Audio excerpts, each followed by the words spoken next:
Olá, pessoal. A gente já falou sobre os conceitos de movimento, né, de repouso, referencial, falou sobre velocidade, né, velocidade escalar instantânea, velocidade escalar média, né. Então hoje a gente vai falar sobre movimento uniforme, tá? Na cinemática escalar, existe basicamente dois movimentos que a gente estuda, o movimento uniforme e o movimento uniformemente variado, né? É sobre o movimento uniforme que a gente vai falar neste vídeo, tá bom? Então vamos lá, pessoal. Ó, perceba aqui que o nosso garoto, ele está percorrendo 1 metro a cada vez que o ponteiro do cronômetro ali dá uma volta. Ou seja, a cada, vamos supor, 1 segundo. Então ele está percorrendo distâncias iguais, 1 metro, em intervalo de tempos iguais, 1 segundo. Então ele está mantendo uma velocidade escalar constante, de 1 metro por segundo. Então esse movimento é um movimento uniforme, tá? Independentemente da forma da trajetória dele, se um corpo percorre distâncias iguais em intervalos de tempos iguais, a velocidade escalar dele é constante e o movimento dele é chamado de uniforme, tá bom? Então tá aí nosso garoto, bem feliz, né? Sem máscara. Mas nessa época não tinha pandemia não, pessoal. Só sei que ele estava com velocidade constante e feliz, tá? Então, se ele está com velocidade constante, o movimento é uniforme. Aí eu quero saber, eu quero estudar o movimento desse garoto, tá? Aí eu pego um cronômetro. No momento que ele passa pela posição S0, eu aperto o cronômetro, tá? Então eu estou dizendo que no instante t igual a zero, ele estava passando pela posição S0, que é a posição inicial. Eu só quero chamar a atenção de vocês que quando eu falo posição inicial, não significa dizer que o cara saiu dali, não, né? Significa dizer que ele estava passando por ali naquele instante, tá? Então eu quero saber a posição dele, a posição que ele vai passar no instante T, tá? Então como é que eu faço? A posição final é igual à posição inicial mais o que ele andou, né? No intervalo de tempo de 0 até T. Como é que eu calculo essa distância aí que ele percorreu, esse deslocamento? Ora, basta fazer, né? Deslocamento é a velocidade dele vezes o tempo, né? Então, substituindo aqui, vai ficar a posição inicial mais o que ele andou, que é V delta T. Tá bom? Professor, normalmente não aparece esse delta T aí não, né? Não, porque aqui no caso, como o instante inicial é zero, aí você poderia colocar ali t menos zero dá t, né? Mas nem sempre você começa a estudar o movimento de um corpo no instante zero, entende? Então é por isso que eu coloquei ali de maneira geral ΔT, tá bom? Então com essa equação você descobre a posição do corpo em qualquer instante de tempo. Ou descobre o instante de tempo em que o corpo passa por determinada posição, tá bom? Essa é a equação horária do MU, movimento uniforme.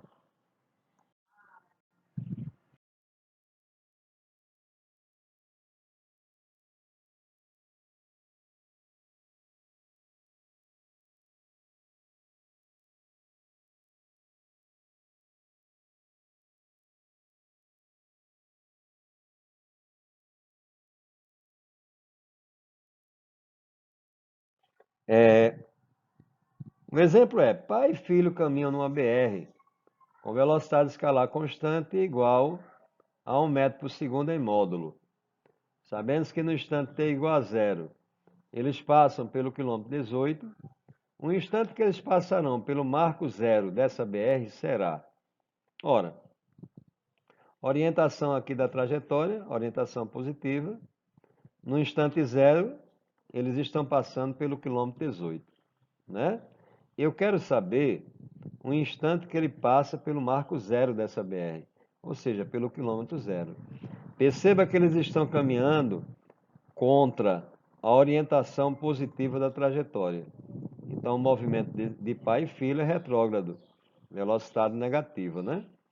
Como a velocidade é constante, a velocidade escalar, o movimento é uniforme Então eu vou usar a equação do movimento uniforme. S é igual a S0 mais VT. Por que eu só coloquei T na equação? Porque o instante inicial é zero, né? Então aqui no caso, vou substituir, ó. A posição final é quanto? É zero. A inicial é quanto? 18. E a velocidade? Menos 1. Ora, mas como a posição foi dada em quilômetro, eu vou ter que transformar essa velocidade de metro por segundo para quilômetros por hora. Então, como é que eu faço isso, professor?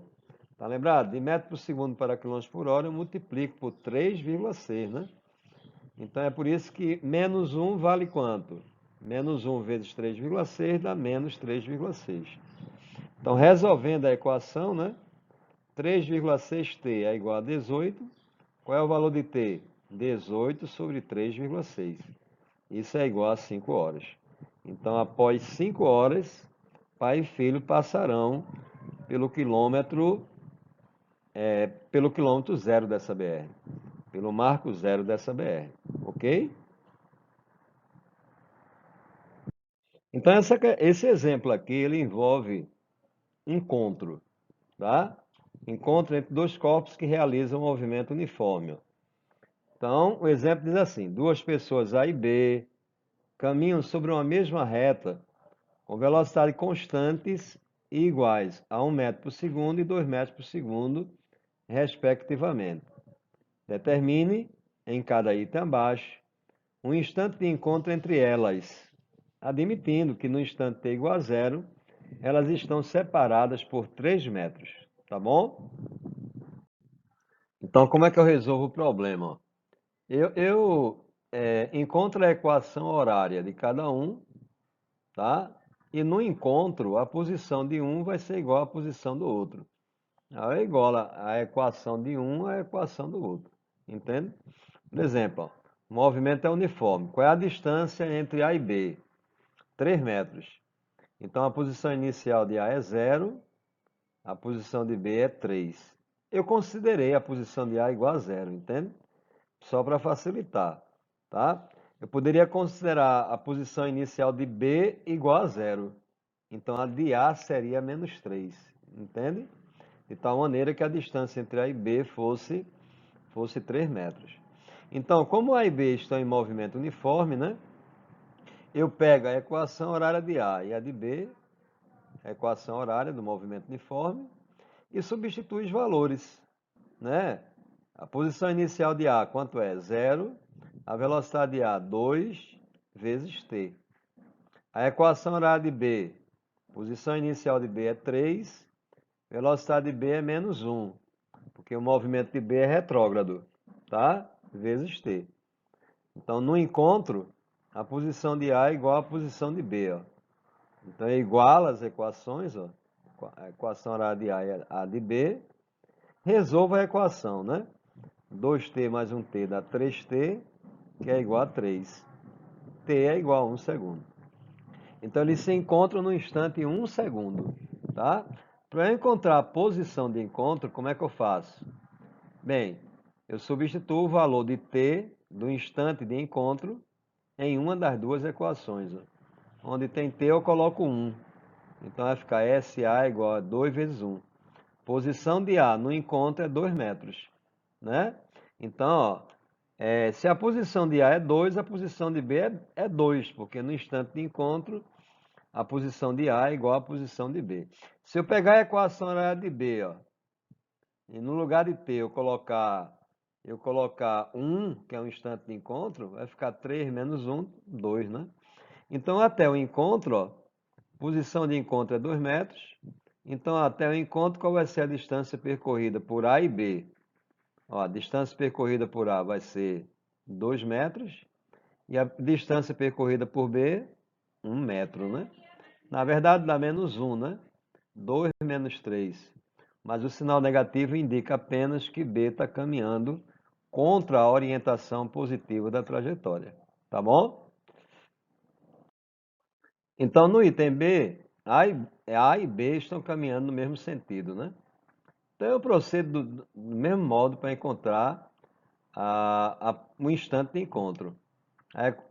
A posição inicial de A é zero, eu estou considerando, a de B vai ser 3, já que a distância entre A e B é 3 metros.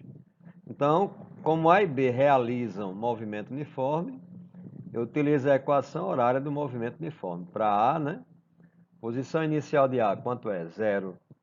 A velocidade de A, 2 vezes t. Você não vai substituir o valor de t, né?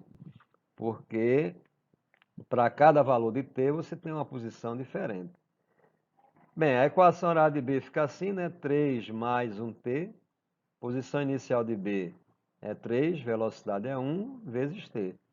No encontro, a posição de A é igual à posição de B. Então, é igual às equações, né? 2t é igual a 3 mais 1t. Resolvendo a equação, 2t menos 1t dá 2t, né? Porque 1t eu passo para o primeiro membro com sinal negativo, né? Assim, aí fica 2t menos 1t dá 1t. 1t é igual a 3. Então, qual é o valor de t? 3 segundos. Então, ele se encontra no instante 3 segundos. A posição de encontro, eu substituo o valor de t em uma das duas equações. Eu vou pegar a de A, porque fica mais simples. Ó. 2 vezes 3 é igual a 6. Então, no encontro, qual é a posição de A? 6 metros. E a de B também vai ser 6 metros. Né? Se eu substituir o valor de 3 na equação de B, eu vou encontrar também 6 metros. Então, até o encontro, né? Qual vai ser a distância percorrida por A? 6 metros, né? E a distância percorrida por B vai ser 6 menos 3, 3 metros. Ok? Eu posso resolver essas questões que envolvem encontro de maneira mais simples, tá? Utilizando velocidade relativa, tá? Então é isso que a gente vai fazer na próxima aula, tá? Vai fazer isso em outro vídeo para que esse vídeo ele não fique mais extenso, tá bom? Então até lá, pessoal. Um abraço.